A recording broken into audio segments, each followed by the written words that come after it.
Hi all, welcome back to another episode of Campton Racing TV. We had a great weekend last weekend with Marley Doom finally breaking her maiden, which was awesome to see. Yeah, it was good. The roar of the crowd at Rose Hill was incredible. For a Gold Coast maiden. Everyone was watching it there. No, it was so good to see her do that. Albeit she only just did it. There's plenty left in the tank with old Marley. So she's gone for a well-deserved break now. She's had a big preparation, done a great job. Very consistent horse. And I was absolutely thrilled for her owners to see her stick her head out and get the win. Now, have a break and bring her back, and hopefully we can string a few together. She's definitely been ultra consistent without winning, so it was good for her to get that win Had on a the pretty board. tough run too. Like, she backed up, and she had a couple of weeks between runs, and she backed up again, and she's nailed it. So tough horse. She'll win more races. And on Saturday, we were lucky enough to be at Rose Hill, where Deepaw ran third in the Group 2 Missile Stakes. Yeah, not much luck, but at least he got around safely. That's the main thing. It was sad to see Joe Pride's galloper unfortunately break down, and see his son after the race really upset. It just goes to show how much horses do mean to people. That's why it gives you the crap sometimes. You hear people say they don't, racing people don't really love their horse, but they mean the world to us. And we were lucky we got around safely, and he was enormous. He ran a big race, and I think if he got a bit of clear running, maybe at the top of the straight, he could have even nearly won the race. He went enormous. He's a very good horse. Now we know that he can mix it against some very talented sprinters. Shows also that he's probably, can get over a little bit further now. There's a race next year over 1400 that we might target. Pretty good race up here. So that's in the back of my mind, but he's in the paddock now for a well-deserved break. He didn't have much of a break leading into this preparation, and, we had to get him up pretty quickly to get him first up in that Lightning. So I thought his effort this preparation was very, very good, and a big horse that's still got plenty to learn. He's very exciting, and he's a pleasure to do anything with, and I can't wait to win a big race with him. And then this weekend we've got several runners starting at Bow Desert on Saturday. Data Patch goes around. He's had a bit of a mixed preparation, but he's finally getting to the races. Yeah, he's back to the races tomorrow. It was disappointing first up, which was pretty much last prep now, but just didn't handle the poly. So back to the grass. He's got so much ability, this horse. Hopefully he puts it all together. He's a bit of a quirky animal that sometimes it depends what data you're going to get on race day, but I know for a fact if he puts it all together, he'll teach these horses a lesson. Hopefully he can do that tomorrow. He's well, he looks great, and he should run a great race.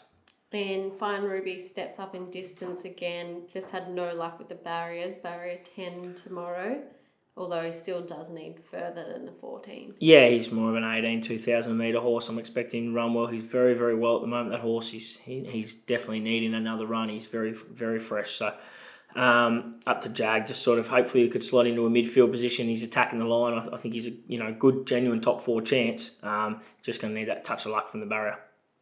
And Sarsen steps up to the 1650 and blinkers on first time tomorrow. Yeah, he should. Sarsen's probably the best bet of the weekend. He should be teaching this field a lesson. He's got a lot of ability. He's a quirky animal.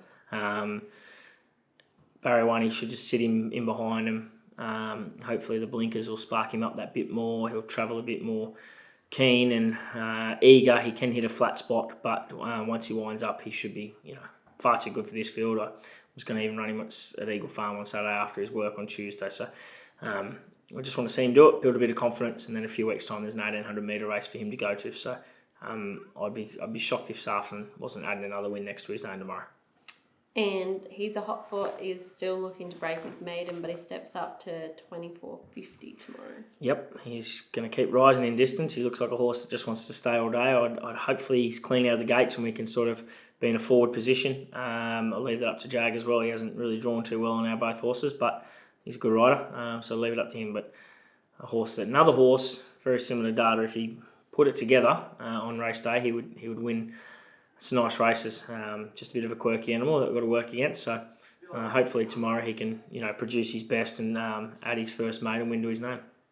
And then on Sunday we head to the sunny coast with Euphrates Dream, new horse to the stable, but she has been racing well in Sydney without winning. Yep, owned by my first boss, Billy Hilton, at the pub. Good man, tough man. he's got some nice horses. He's bred some nice horses. I was lucky enough to get this horse from Sydney through Maddie Smith. I think she's got a lot of ability. She's a big horse, big, beautiful horse to look at. It's just going to need a lot of luck from the barrier. So she'll probably just sit off them and hit the line strongly. I think she's going to be very, very hard to beat. She's settled in really well since coming up to Queensland. She's in great order. Yeah, she came in great order. She looked enormous. She eats everything. She does a job. She's a pleasure to do anything with, and her work on Tuesday was giving me a bit of confidence going into this first up run for our stable. So, she goes up nice each way odds. I think it's a really good bet to have because she's got a fair share of ability. So you gave a few a tick there for the weekend. What would be your best bet? Sarsen, but he'll probably be short odds. If you're looking one for a bit of value, your Friday's Dream. I think both can run big races, but yeah, Sarsen looks really well placed in that race and just should be far too good. Thanks so much for watching and good luck over the weekend. Thanks, guys.